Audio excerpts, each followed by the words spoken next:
Dviejų moterų lavonai, tas pats kelio ruožas Trakų rajone. Rugsėjo pabaiga. Pirmasis kūnas, 52 metų moters, rastas grybautojų. Antrasis lavonas rastas pakelėje nusišlapinti sustojusios moters. Policijos pareigūnai, kurie šukavo teritoriją, bandydami rasti tyrimų reikšmingų daiktinių įrodymų, pirmojo lavono radimo vietoje nesugebėjo rasti per 2 kilometrus arčiau kelio buvusio antrojo kūno, kuris buvo prie įvažiavimo į mišką, to paties įvažiavimo, pro kurį jie patys tą savaitę važinėjo. Bet pradėsiu nuo pradžios.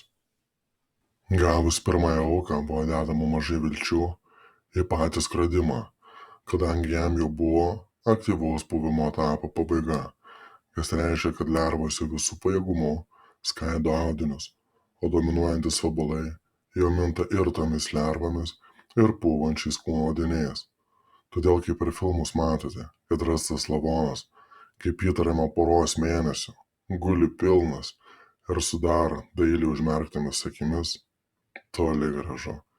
Bet teismo medicina tuo ir vertinga, kad net ir turint prieš save sausajam etapui priskiriamą kūną, tai yra praktiškai kaulai rodo, kuomet oda vabaliai vykdo skeleto valymo darbus, mes galime tikėtis rasti reikšmingų įrodymų. Čia man patiktų jūsų feedbackas, kad papasakotumėte komentaruose, kiek jums svarbus visų detalių paaiškinimas ir gilinimas į jas. Kaip pavyzdžiui, kuo skiriasi prieš 2 savaitės ir prieš 2 mėnesius rasto mirusio asmens kūnas. Ar vis dėlto pasakodamas turi atkreipti dėmesį, kad gali būti, jog yra užkandžiaujančių ir iki tokių smulkmenų geriau nesileisti. Dabar grįžtant prie aukos. Kaip ir buvo galima jausti, pareigūnai per daug neliejo prakaito, nes kūnas buvo su stoties prostitučių stiliui būdingais rūbais, kurių kišenėse pirminės apžiūros metu ekspertai rado net 6 vienetus pigių prezervatyvų. Todėl labai greitai buvo padaryta išvada, kad tai prostitutė, o kadangi nebuvo mirusios požymių atitinkančios moters dingusiųjų sistemoje, niekas per daug ir nesureikšmino. Turiu pastebėti, kad atmetus visus natūralų kūno irimą, sudarančius fiziologinius veiksnius, aiškiai buvo matoma ir laukinių žvėrių pėdsakų, kurie smarkiai įtakojo kūno darkymą. Tačiau ties lytiniais organais ir krūtinės ląsta buvo matyti aiškus buitinio peilio pjovimo pėdsakai. Tai nebuvo durtinės žaizdos. Panašiojo vis labiau įsidrastinančio bepročio bandymus pasižiūrėti, kas tengi slypi giliau. Bendras tokių pjūvių skaičius siekia net 5. Vieni pažeidė tik odą ir dalį riebalinio audinio, kiti, kaip pavyzdys, apatinėje dubens srityje jau padaryti kiaurai. Atsakymai iš laboratorijos buvo gauti tik už 1,5 savaitės. Aukos tapatybė buvo nustatyta. Tai 52 metų pastovios gyvenamosios vietos neturinti moteris. Anksčiau nekartą teista už įvairius nesmurtinio pobūdžio nusikaltimus, tame tarpe ir prostituciją. Nusikaltimo vietoje nebuvo rasta jokių daiktinių įrodymų. Sujudimas prasidėjo, kuomet beveik už 3 savaičių gavome antrą kūną, kuris buvo aktyvaus puvimo stadijoje. Buvo atsižvelgta į lauko temperatūrą ir drėgmę, lervų ir vabalų kiekį bei stadijas. Todėl mirties laikas buvo įvardijamas kaip 3-4 savaitės. Bum! Klausykitės. Pirmoji auka rasta miške. Iki jos buvimo vietos vedė miško keliukas, į kurį esančiame įsukime prie pagrindinio kelio vos 50 metrų nuo plento rastas ir antrosios moters kūnas. Kūnas, kuris pagal savo būklę ir aplinkos sąlygas ten turėjo praleisti ilgiau nei 3 savaitės. O ką tyrėjų komanda tuo pačiu keliuku, važiuodama ir rinkdama įrodymus veikė ir ko jie ten iš vis tuomet ieškojo? Nesužinosime.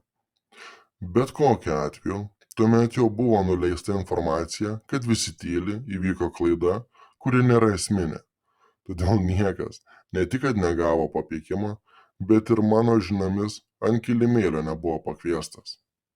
Bet esmė čia yra tame, kad jei tas kūnas ten jau gulėjo, kuomet įvyko pirmosios aukos vietos apžvalga, tai kūnas, kuris gulėtų prieš mane, būtų kur kas aiškesnis ir dar tik patinimo, o gal net ir visiškai šviežio stadijoje. Todėl gautiniai įrodymai ir nusikaltimo pėdsakai būtų aiškus ir savo vietoje. Bet kokiu atveju, kalbant apie šį kūną, galiu patvirtinti, kad čia jau žudikas elgėsi drąsiau. Pavyzdžiui, trūko dešinios moters krūties. Nors yra aiškiai matoma pjovimo linija keliose vietose. Aš negaliu įvardinti, ar nupjauta ji buvo visa, ar tik bandyta tai padaryti, kadangi didžioji dalis žaizdos yra likę ir audiniai toje vietoje apdraskyti smulkių plėšrūnų. Todėl nėra galimybės įvardinti, ar krūties atskirimas buvo užbaigtas iš krypelio, ar tą darbą pabaigė lapės. Ant kūno taip pat buvo suskaičiuotos 3 atskiros pjautinės žaizdos, kurios šį kartą jau siekia vidaus organus. Taip pat patvirtiname, kad abi aukos buvo pasmaugtos 4 mm virve, todėl nebuvo abejojama, kad tai buvo to paties nusikaltėlio aukos. Vykdant nusikaltimo perimetro apžiūrą, kuri dėl antrosios aukos ryšio su pirmąja buvo kur kas rimtesnė, bet atliekama tyliai ir ramiai, pavyko rasti medžiotojų kamerą, kuri dalinai fiksuoja judesį to keliuko pakraštyje. Deja, čia jau negaliu tiksliai perduoti informacijos, kadangi tai ne mano parapija, bet pavykus gauti to rajono medžiotojų būrelio leidimą, buvo paimtas nešiojamas kompiuteris, kuriame medžiotojai laikė paskutinio laikotarpio savo vaizdo stebėjimo kamerų įrašus. Deja, jokio automobilio ir jo labiau valstybinių numerių nei ta, nei dar 2 tame plote esančios kameros nefiksavo. Kaip manote, kas buvo toliau? Ogi nieko. Nužudytos 2 moteris, paliktos sąlyginai netoli viena kitos. Nužudymo metodas tas pats.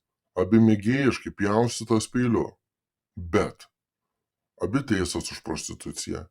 Dingusiųjų asmenų registre paieška dėl jų nepaskelbta.